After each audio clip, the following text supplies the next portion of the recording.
gonna go over all the ingredients and we're gonna put together our turkey brine gift in a jar. What you're gonna need are 2 cups of kosher salt, 1 cup of brown sugar. I have a tablespoon each of allspice berries and mixed peppercorns. You can use regular peppercorns if that's what you have on hand. 2 tablespoons of candied ginger that I have chopped up, a half a cup or so of dried cranberries, and we're gonna use about a 1/4 cup of chicken bouillon powder. So this is really easy. Gift in a jar, we're gonna go ahead and layer all of these things together. Give everything a shake. Go in with your brown sugar. Okay, and then you wanna just kind of tamp down a little, and I'm gonna go in here with my spoon and just even it out like that. Now it just is so simple. Bouillon powder, we're gonna put that in first. And don't worry about writing down the ingredients because I'll have this available for you on my website. And go in with our cranberries, our dried candied ginger, our peppercorns, and our allspice berries, and boom, you have turkey brine gift in a jar, and it looks really pretty. We're just gonna put a lid on it. Look at that. Really, really pretty.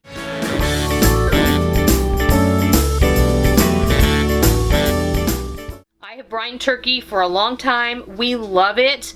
In another video, I shared with you how to make this classic turkey brine gift in a jar. We're gonna be using that today to make our turkey brine. It is about 24 hours before we're gonna wanna eat our turkey. So you can brine this for 8 hours at minimum, overnight. So I'm just gonna show you what I have here. We have our classic turkey brine that's already mixed up with our salt and our sugar, our chicken bouillon. There's some spices and some dried fruit in there. And we're gonna add some aromatics to this. I have an onion. This is just whatever kind of onion you want. Mine is a sweet onion sliced up. I have a Granny Smith apple sliced up. I did not bother to core it because it doesn't matter. And I have 2 mandarin oranges that I just quartered. And I have a couple of sprigs of rosemary and a couple of fresh bay leaves. And that is what we're gonna use. Now, as far as the hardware for this project, I have my cooler, I have a bag of ice, and I have 2 of these 10-gallon Ziploc bags. And I have 2 already set up. I put one inside the other, so I have a double bag. This is just to ensure that it's insulated and leak-free. But we are putting this inside of our cooler, so it will be easy to clean up if something does happen.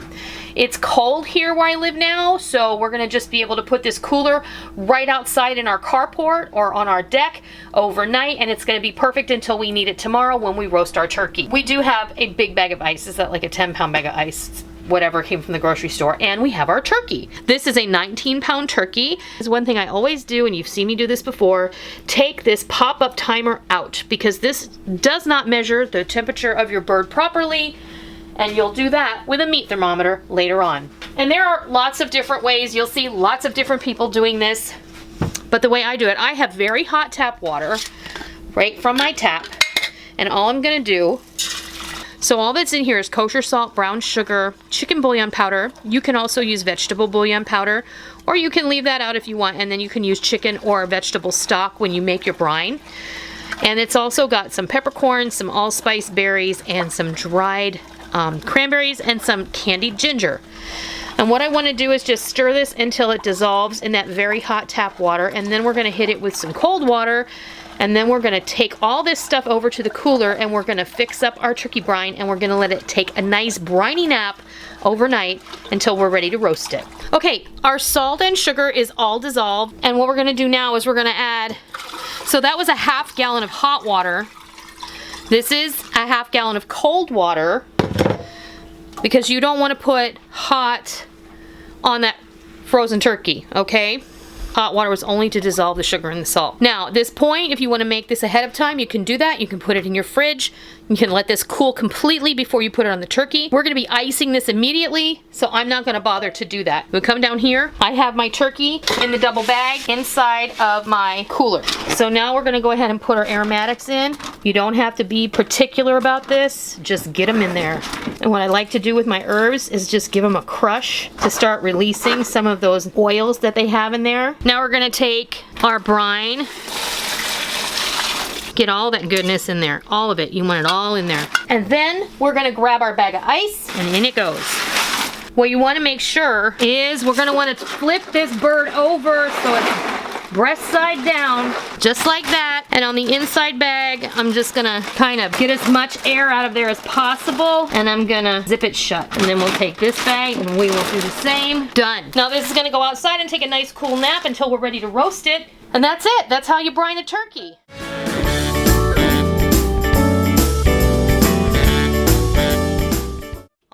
We're gonna get started. I'm gonna show you how to roast the perfect turkey. What I have here is the turkey that we brine. So this is a 19-pound turkey. The first thing you want to do, we took it out of the brine, we rinsed it very well in a bath of cold water. We wanted to make sure to get in all the crevices because we don't want any bits of peppercorn or allspice berry in there, so just rinse it inside and out very, very well. You want to pat it dry, and I did that already with paper towels. And then we have a few turkey tips here. Turkey tip number 1, we're going to tuck the wings. So what you want to do is take your wing and you're going to want to kind of twist it underneath itself, just like that. Do the same on the other side. You're going to want to twist it just like that.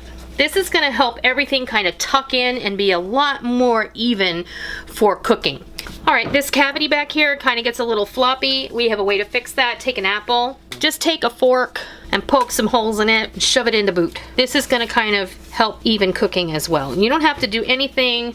You can eat that if you want to later. It's up to you. Now I have some salt and some pepper that I put in a separate container before I got started. So you want to go in here and you want to season the inside of your cavity. I'm going to take an onion that I peeled, but I did not take the root end off, and I'm just going to cut this in half. This just helps when you want to take it out. I'm going to shove that in there. I have a few stalks of celery that I have cut into little pieces. A couple of carrots.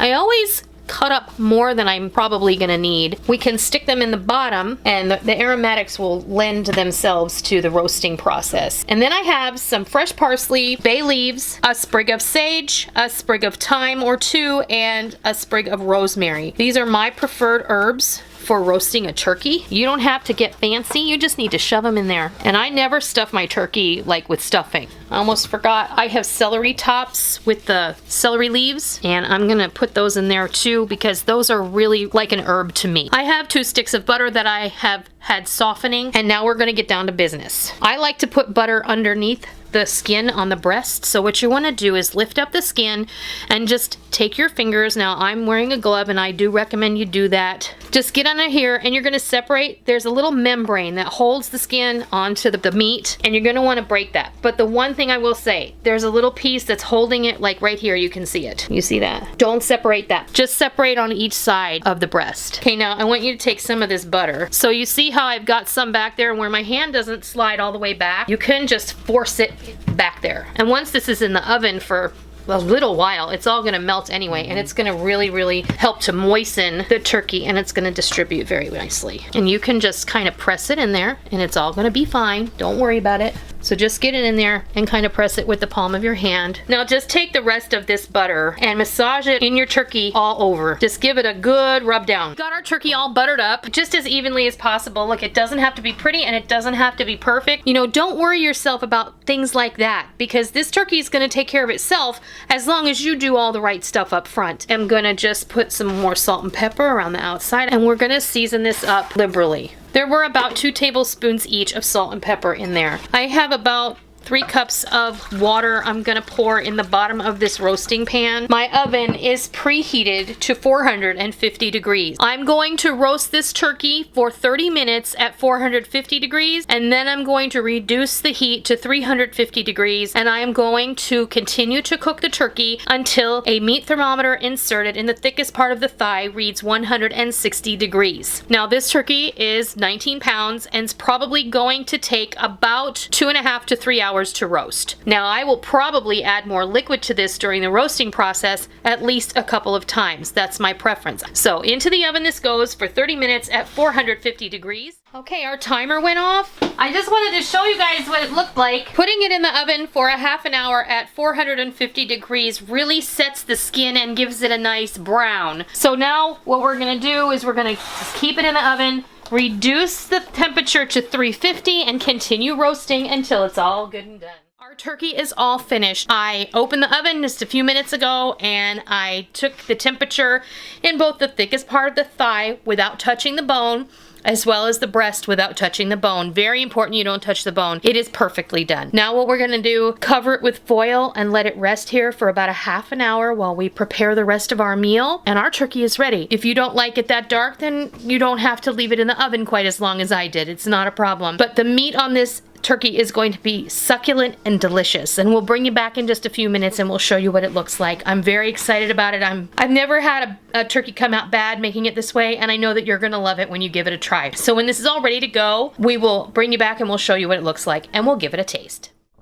And there you have it. Our turkey has been cut up and it's ready to serve. When I serve turkey for a dinner, for family or whatever, I always serve it like this, and I cut it up into portion-sized pieces. I leave the drumsticks whole, and usually I will leave the thighs whole because generally someone will take a whole one. Sometimes I'll slice one thigh up and I'll leave the other one whole. But the breast I always cut off, and I cut in slices like this, and you can see how beautiful and moist it is. Super juicy. This turkey is. It's absolutely gorgeous. If you brine a turkey even just once, you're gonna fall in love with it, I promise. So that is how I think you can roast a perfect turkey. Everyone may or may not have their own version of this, and that's great, but this is how I do it. I hope you give my way of roasting a perfect turkey a try sometime soon, and I hope you love it.